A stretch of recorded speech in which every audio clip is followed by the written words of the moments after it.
ऐसा कैसे हो सकता है? तुम्हारे साथ गुजरे वे दिन जो गर्मी की तपिश में ठंडी बयार, बारिश में गीली मिट्टी की सौंधी खुशबू और सर्दी में गुनगुनी धूप का एहसास देते थे। इस नीरस जीवन में उसी के सहारे तो खुश रहता हूं। उन्हें कैसे भूल सकता हूं? पहली बार रितेश का मौन इतनी बेबाकी से मुखरित होते देख मुझे सुखद आश्चर्य हो रहा था। इतने समय के अंतराल और दूरियों के बावजूद उसने मेरी यादों को अपने मन मंदिर में दिए कि लौ की तरह सहेज कर रखा है। सुनकर मैं भाव विभोर हो उठी। रात भर रिमझिम बारिश होने के कारण पूना का मौसम बहुत खुशगवार हो गया था और पूरा वातावरण रूमानियत से भरा हुआ महसूस हो रहा था, जिसका आनंद लेने के लिए मैं अपनी बालकनी में लगे झूले पर बैठकर प्रसिद्ध लेखिका अमृता प्रीतम के उपन्यास रसीदी टिकट को पढ़ने में डूबी हुई थी कि अचानक पास में रखा मेरा मोबाइल फोन बज उठा। उसके स्क्रीन पर रितेश नाम पढ़कर मैंने लपक कर उसको उठा लिया। रितेश ने मुझे बताया कि वह जल्दी ही मुझसे मिलने लखनऊ से पूना आ रहा है। यह सुनते ही मैं रोमांच से भर उठी।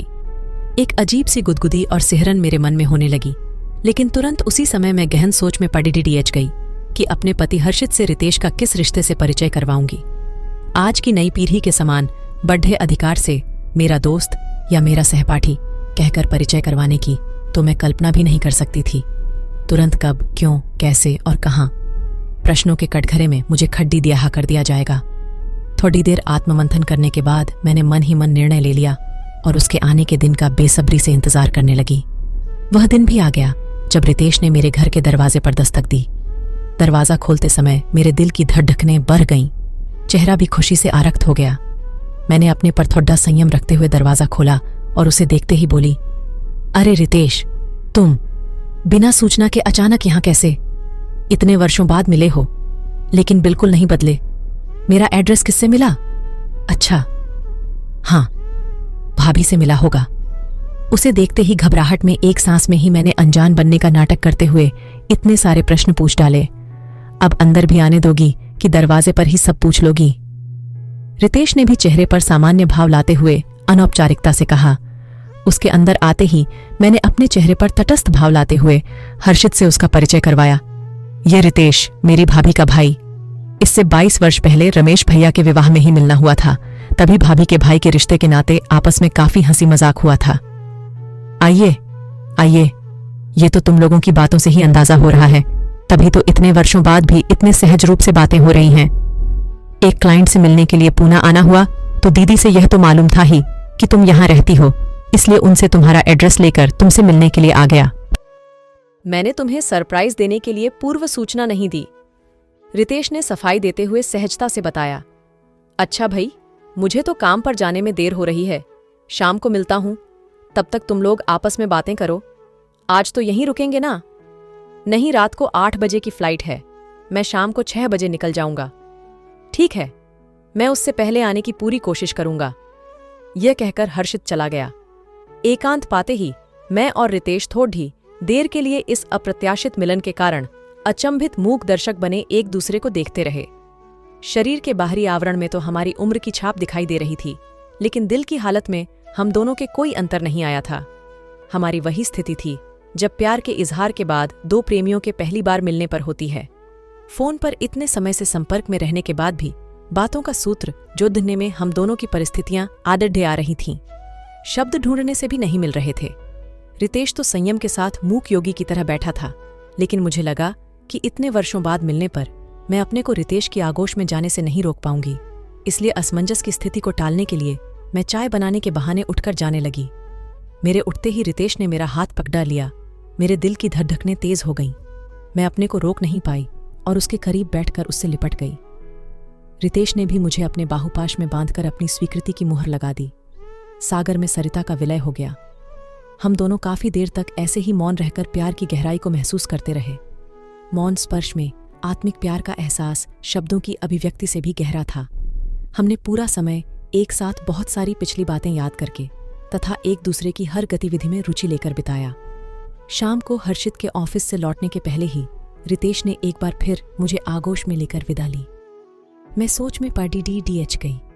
मुझे जीवन के इस पड़ीडी हाव में रितेश से मिलाने की शायद ईश्वर की ही योजना थी। कहते हैं ना, अगर किसी चीज को दिल से चाहो तो सारी कायनात उसे तुमसे मिलाने की कोशिश में लग जाती है। जब हमारा समाज मानता है कि विवाह के लिए जोधे भगवान के घर से ही बनकर उतरते हैं, तो फिर यह क्यों अमान्य है कि प्रेमी युगल भी वहीं से बनकर उतरते हैं? यह प्रेम की अनुभूति भी तो ईश्वर की ही देन है। राधा ने भी तो कृष्ण से प्रेम किया था। उनको तो हमारा सारा हिंदू समाज पूजता है। पुरुष और स्त्री के रिश्तों के बीच सीमाओं का निर्णायक भी तो हमारा रचयिता न होकर हमारा समाज ही है। फिर सारी वर्जनाएं स्त्रियों के लिए ही क्यों? आत्मसंतुष्टि के साथ मैं बुदबुदाई और मैं अतीत की गहराइयों में खो गई। आज से लगभग 22-23 वर्ष पहले मैं और रितेश दिल्ली के एक बैंक में जॉब कर रहे थे।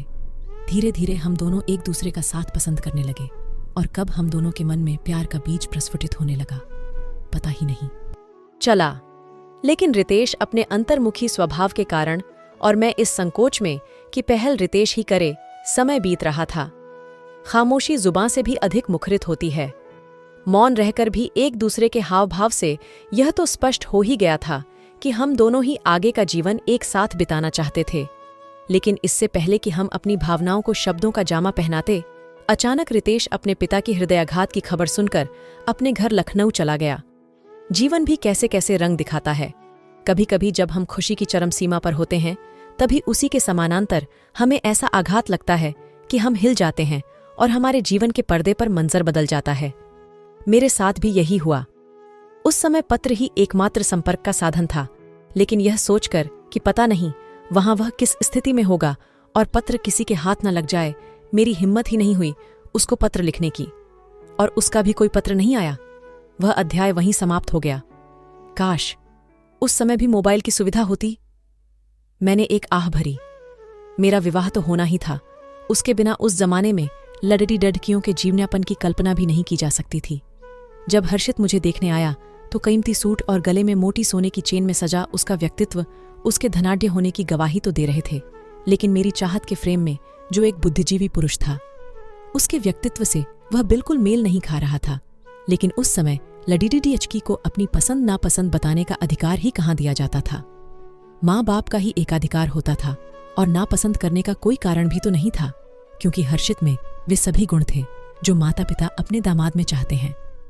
सुदर्शन, पढ़ा लिखा और पिता के फलते फूलते व्यवसाय का एकमात्र वारिस। लड्डका लड्डकी में मानसिक अनुरूपता है या नहीं, इससे अभिभावकों को कोई मतलब नहीं होता था। वे नहीं जानते थे कि इसके बिना विवाह मात्र समझौता बनकर रह जाता है। उस समय की परिस्थिति के अनुसार मैं अपने भाग्य से समझौता करने के अतिरिक्त कर भी क्या सकती थी। मेरा विवाह हो गया और रितेश की यादों को हवन कुंड की भेंट करके मैंने नए सिरे से जीना आरंभ कर दिया। विवाह तय होते समय ही मुझे कह दिया गया था कि ससुराल में पैसे की कमी नहीं है, इसलिए मैं नौकरी नहीं कर सकती। उनकी नज़र में नौकरी करने का एकमात्र उद्देश्य पैसे कमाना ही था। मेरी पढ़ाई, मेरी काबिलियत की उनकी नज़र में कोई अहमियत नहीं थी। मेरे मायके और ससुराल दोनों परिवारों की जीवन शैली में दिन रात का अंतर था। इसलिए विवाह होते ही मेरी सास और विवाहित ननद ने मुझे आलोचनाओं के कटघरे में खड्डा कर दिया। मेरी एक एक गतिविधि पर कैदी के समान प्रतिक्रिया होती थी और मौका मिलते ही तानों की बौछार शुरू हो जाती थी। हर्षित यह सब मूक दर्शक बना देखता रहता था। जब कभी मैं उससे कुछ कहना चाहती तो वह उनका लेकिन पक्ष तो सांत्वना नहीं के लेता 2 था। शब्द भी मेरे लिए उसकी डिक्शनरी में नहीं होते थे। उसका मानना था कि यह सब तो बहू को ससुराल में झेलना ही पड़ेडीडीएचता है। वैसे भौतिक सुखों की तो मुझे कोई कमी नहीं थी। एक पत्नी को अपने पति से आर्थिक सुरक्षा के साथ सामाजिक और भावनात्मक सुरक्षा की भी अपेक्षा होती है। यह तो उसने कभी सोचा ही नहीं और भौतिक सुख देने के बदले वह मेरे पूरे अस्तित्व पर ही अपना अधिकार समझता था। जैसे मैं हद्द मांस की नहीं बनी, बल्कि एक बेजान कठपुतली हूं जिसको जैसे चाहो नचा सब सुख होते हुए भी मेरा मन अतृप्त ही रहता था। इसलिए विवाह के बाद भी रितेश के साथ बिताए पलों की यादों ने मेरा कभी पीछा नहीं छोड़ा। समय अपनी गति से बीत रहा था। जब मेरा इकलौता बेटा कानपुर आईआईटी में पढ़ने चला गया तो मुझे खालीपन ने घेर लिया। तब मैंने मन ही मन ठान लिया कि अभी तक सबकी जिम्मेदारी पूरी करने में समर्पित अपने अभिशप्त नीरस जीवन के खालीपन को सरस बनाने के लिए कोई विकल्प अवश्य ढूंढूंगी। मेरा अपना भी तो कोई अस्तित्व है। विवाह के पहले मैं क्या थी और अब मैं क्या हूं? कितना अंतर आ गया है मेरी जीवन शैली में। अब मैं दोबारा अपने मूल्यों के अनुसार जीऊंगी। जब आज की युवा पीढ़ी की महिलाएं अपने आत्मनिर्णय के अधिकार के लिए विद्रोह कर रही हैं, तो मैं क्यों नहीं कर सकती? मेरा मन चीत्कार कर उठा। मैंने किताबें पढ़ने के अपने बचपन के शौक को पुनर्जीवित करने की ठान ली। विवाह के बाद घर के वातावरण के कारण मुझे इसके बारे में सोचने का ख्याल ही नहीं आया। उन प्रसिद्ध लेखकों की रचनाओं को मैंने फिर से पढ़ना आरंभ किया, जिनको स्त्रियों के अधिकारों के पक्ष में लिखे जाने के कारण उनके काल में सामाजिक आलोचनाओं का सामना करना पड़ा था, लेकिन उसका असर देर सबेर समाज की सोच में और कानून के बनने में दिखाई देने के साथ मेरी सोच पर भी गहरा असर पड़ा। उन्हीं दिनों जब संपर्क करने के लिए मोबाइल की सुविधा आरंभ हुई, तो मैंने अपनी पुरानी बैंक सहकर्मियों से, जो अभी तक पत्र द्वारा मेरे संपर्क में थीं, मोबाइल से बातें करके उनके द्वारा अन्य बहुत सारे पुराने मित्रों से जुड़ गई। उनकी बातों में रितेश के साथ बिताए सुनहरे पलों की यादें भी शामिल होती थीं, जिनका जिक्र मैं उनसे पत्रों में नहीं कर पाती थी। अचानक मेरे मन में रितेश से बात करने की भी इच्छा जागृत हुई और धीरे धीरे मैंने किसी न किसी तरह रितेश का मोबाइल नंबर भी प्राप्त कर ही लिया। बदलते जमाने में कुछ भी तो असंभव नहीं था।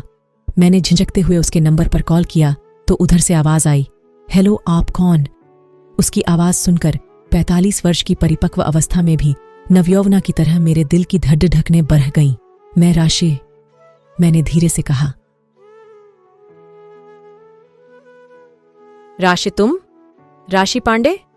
ओह, मैं भी सोच रहा था कि किसी तरह तुम्हारा नंबर मिले तो मैं तुमसे बात करूं। तुम कहाँ हो? कितनी जबरदस्त टेलीपैथी है। मैं सोच ही रहा था और तुमने कॉल भी कर दिया। रितेश ने विस्मित और उल्लसित होकर कहा। अरे, तुम्हें मैं याद हूं। मैं तो सोच रही थी कि तुम मुझे भूल गए होगे। मैं बोली, ऐसा कैसे हो सकता है? तुम्हारे साथ गुजरे वे दिन, जो गर्मी की तपिश में ठंडी बयार, बारिश में गीली मिट्टी की सौंधी खुशबू और सर्दी में गुनगुनी धूप का एहसास देते थे। इस नीरस जीवन में उसी के सहारे तो खुश रहता हूं। उन्हें कैसे भूल सकता हूं? पहली बार रितेश का मौन इतनी बेबाकी से मुखरित होते देख मुझे सुखद आश्चर्य हो रहा था। इतने समय के अंतराल और दूरियों के बावजूद उसने मेरी यादों को अपने मन मंदिर में दिए कि लौ की तरह सहेज कर रखा है। सुनकर मैं भाव विभोर हो उठी। ओह, तुम अभी भी कविता लिखते हो? कहाँ यार, मेरी प्रेरणा तो तुम थीं। अब तुमसे संपर्क हुआ है तो फिर से लिखना आरंभ करूंगा। और तुम्हारी भी तो कुछ कहानियां छपी थीं। तुम्हारी इस कला का क्या प्रोग्रेस है? मैं तो तुम्हारा नाम पत्रिकाओं में ढूंढा करता हूं। उसकी इस बात ने मुझे भाव विभोर कर दिया और अपने आप पर गर्व के एहसास ने मेरे तन मन को सराबोर कर दिया। अभी तक तो मैंने जो कुछ भी किसी के लिए किया, उसे मेरा कर्तव्य समझकर कभी किसी ने मेरी सराहना ही नहीं की। छोड़ दो, विवाह के बाद परिवार की जिम्मेदारी संभालने में इसके बारे में कभी सोचा ही नहीं। मैंने टालने के अंदाज में बोला, किसी भी काम को करने के लिए उम्र की सीमा नहीं होती और अब तो बच्चे बड्ढे हो गए होंगे। वह साधिकार अपनी बात पर अड्डा रहा। मेरी सास 2 वर्ष पहले ही गुजर गईं। एक बेटा है, कानपुर IIT में प्रथम वर्ष में पढ़ रहा है, और मेरे पति, बस तो अब तो समय ही समय है। मेरी बात पूरी होने से पहले ही रितेश उत्साहित होकर बोला, हाँ, अब तुम कह रहे हो तो इसके बारे में भी सोचूंगी। मैंने उसे आश्वस्त करने के लिए बोला, मेरी भी एक बेटी है जो 5 महीने पहले ही विवाह के बाद अमेरिका जाकर बस गई है। घर में मैं और मेरी पत्नी हैं। पापा के हार्ट अटैक की खबर मिलते ही जब लखनऊ आया तो पता चला कि वे इस दुनिया से जा चुके थे। उस समय तो मेरे सामने अंधेरा ही अंधेरा था। अचानक 2 छोटी बहनों का विवाह और माँ की जिम्मेदारी मेरे कंधे पर आ गई। इसलिए अपने पापा का व्यवसाय संभालने के अतिरिक्त मेरे पास कोई चारा नहीं था। उस समय अपने लिए तो कुछ सोच भी नहीं सकता था। अपनी जिम्मेदारियों से थोड़ी ही मुक्ति मिली तो मैंने तुमसे संपर्क करने की कोशिश की। तब तक तुम किसी और की हो चुकी थी। मेरा विवाह करने का मन न होने के बावजूद मुझे माँ की खुशी के साथ समझौता करना पड़ रहा, लेकिन तुमको कभी भूल नहीं पाया, उसने सफाई देते हुए कहा। मैं बहुत ध्यान से उसकी बात सुन रही थी। बहुत जल्दी बेटी का विवाह कर दिया। मेरे पास शिकायत करने को कुछ था ही नहीं, क्योंकि रितेश ने मुझसे कोई वादा तो किया नहीं था। इसलिए मैंने बात बदलने की कोशिश करते हुए कहा, हाँ, वह अपने सहपाठी रवीश से प्यार करती थी। ऐसे में रुकने का कोई मतलब नहीं था। बहुत अंतर है हमारे जमाने में और आज के जमाने में। पहले हम अपने माता पिता की मानते थे और आज अपने बच्चों की माननी पड़ी DDH रही है। यह कहकर वह हंसने लगा। मैं थोड़ी देर के लिए सोच में पड़ी DDH गई तो रितेश बोला, क्या सोच रही हो? इस जमाने के अनुसार आज हम बात कर रहे हैं, ये क्या कम है? बिना बताए रितेश मेरी मनोस्थिति समझ गया।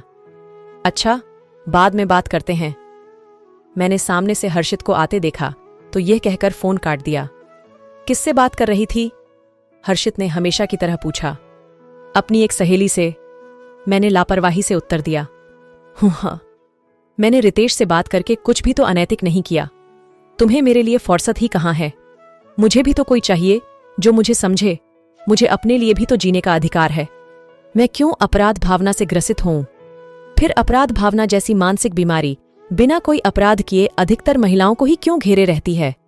पुरुष तो बढ़े से बढ़ा अपराध करके भी इस बीमारी को अपने आसपास भी फटकने नहीं देता। मैं आत्मसंतुष्टि के लिए बुदबुदाई। मैं रितेश से फोन पर संपर्क में रहने के बाद से अपने में बहुत बदलाव महसूस करने लगी थी। हर समय बुझा बुझा सा खालीपन लिए हुए मेरा मन उसकी बातें याद करके रोमांच और उमंग से भरा रहने लगा। उसकी प्रेरणा से मैंने पहला प्यार शीर्षक से अपने अनुभव पर एक कहानी लिखकर किसी पत्रिका में भेजी तो उसके छपने पर मेरी खंतुशी का ठिकाना नहीं रहा। उसके बाद मैं आत्मविश्वास से भरकर और भी कहानियां लिखने लगी। मेरी परिस्थितियों को ध्यान में रखने के साथ रितेश के संजीदगीपूर्ण और सम्मानपूर्ण भाषा से मैं बहुत प्रभावित होती थी और आत्मविश्वास और सुरक्षा की भावना सुदृढ़ होने के साथ मुझे रिश्ते में स्थायित्व का आभास होने लगा था। तभी हर्षित के ऑफिस से लौटने पर डोरबेल की आवाज से मेरे अतीत की गहराइयों में डुबकी लगाने पर विराम लग गया। रितेश चला गया, लेकिन हमेशा मेरे साथ अपने होने का महकता एहसास छोड़ डिच गया, जिसके कारण हमारे बीच की भौगोलिक दूरी बेमानी हो गई थी। मैं अपने अनुभव के आधार पर सोच में पड़ डिच गई कि आखिर प्यार विवाह के सामाजिक मुहर के बिना अधूरा या असफल क्यों माना जाता है?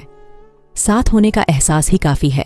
इसकी सफलता और पूर्णता की प्राप्ति के लिए शायर गुलजार ने भी तो अपने गीत में प्यार को परिभाषित करते हुए यही कहा है, सिर्फ एहसास है ये, रूह से महसूस करो। प्यार को प्यार ही